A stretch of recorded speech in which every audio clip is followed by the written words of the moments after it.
பிரியமானவர்களே, ஆமென் வலையொலி வழங்கும் தவக்காலம் தகுந்த காலம் சிறப்பு சிந்தனை தொடரில் இன்று பிறரை தீர்ப்பிடாதிருக்க தகுந்த காலம் தவக்காலம் என்கிற கருப்பொருளில் சிந்திப்போம்.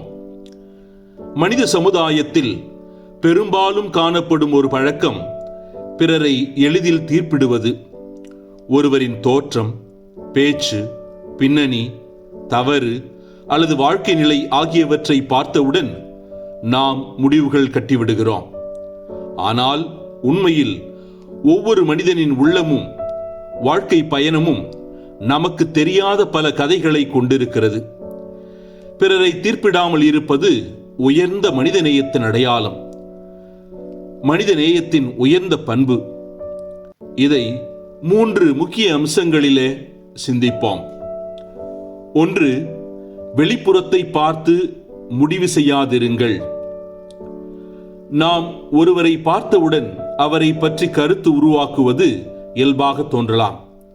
ஆனால் வெளிப்புற தோற்றம் ஒருவரின் உண்மையான குணத்தை பிரதிபலிக்காது. ஒரு புத்தகத்தின் அட்டையை வைத்து அதன் உள்ளடக்கத்தை மதிப்பிட முடியாதது போல மனிதர்களையும் வெளிப்புறத்தின் அடிப்படையில் மதிப்பிட முடியாது. அமெரிக்க மனித உரிமை போராளி மார்ட்டின் லூதர் கிங் ஜூனியர் அவர்கள் கூறியுள்ளார், ஒரு நாள் மனிதர்கள் தங்கள் தோளின் நிறத்தால் அல்ல, குணத்தின் உள்ளடக்கத்தால் மதிப்பிடப்படுவார்கள் என்று நான் நம்புகிறேன் என்றார். இந்த வார்த்தைகள் மனித சமத்துவத்தின் ஆழமான உண்மையை வெளிப்படுத்துகின்றன. ஒருவரின் இனம், பொருளாதார நிலை, கல்வி அல்லது தோற்றம் அவர்களின் மதிப்பை நிர்ணயிக்காது. உண்மையான மதிப்பு அவர்களின் இதயத்திலும் செயல்களிலும் இருக்கிறது. ஆகவே வெளிப்புறத்தை வைத்து முடிவெடுப்பதை தவிர்க்க வேண்டும். 2. ஒவ்வொருவரும் தங்கள் போராட்டத்தில் இருக்கிறார்கள். நாம் பார்க்கும் மனிதன் இன்று சிரித்துக் கொண்டே இருக்கலாம். ஆனால் அவர் நேற்று எவ்வளவு கஷ்டத்தை சந்தித்தார் என்பது நமக்கு தெரியாது. ஒவ்வொருவருக்கும் தங்கள் சொந்த சுமைகள், துயரங்கள், தோல்விகள், போராட்டங்கள் உள்ளன. இந்த உண்மையை அறிந்தால் நாம் பிறரை தீர்ப்பிடாமல் கருணையுடன் அணுகுவோம்.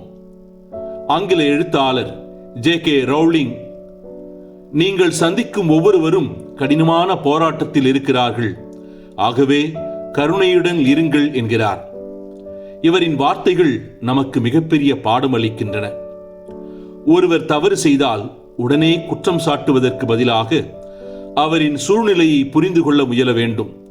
ஒருவரின் கோபத்தின் பின்னால் காயம் இருக்கலாம். ஒருவரின் அமைதியின் பின்னால் வலி இருக்கலாம். தீர்ப்பிடுதல் எளிது, புரிதல் கடினம். ஆனால் புரிதலே உறவுகளை நிலைநிறுத்துகிறது. 3. தீர்ப்பிடுதல் நம்மையும் கட்டுப்படுத்துகிறது. பிறரை தீர்ப்பிடும் பழக்கம் நம்முடைய மன அமைதியையும் பாதிக்கிறது. எப்போதும் பிறரின் குறைகளை தேடிக்கொண்டிருப்பவன் தன் குறைகளை பார்க்க மறந்து விடுகிறான். தீர்ப்பிடுதல் மனதில் அகந்தையையும் பிரிவையும் உருவாக்குகிறது.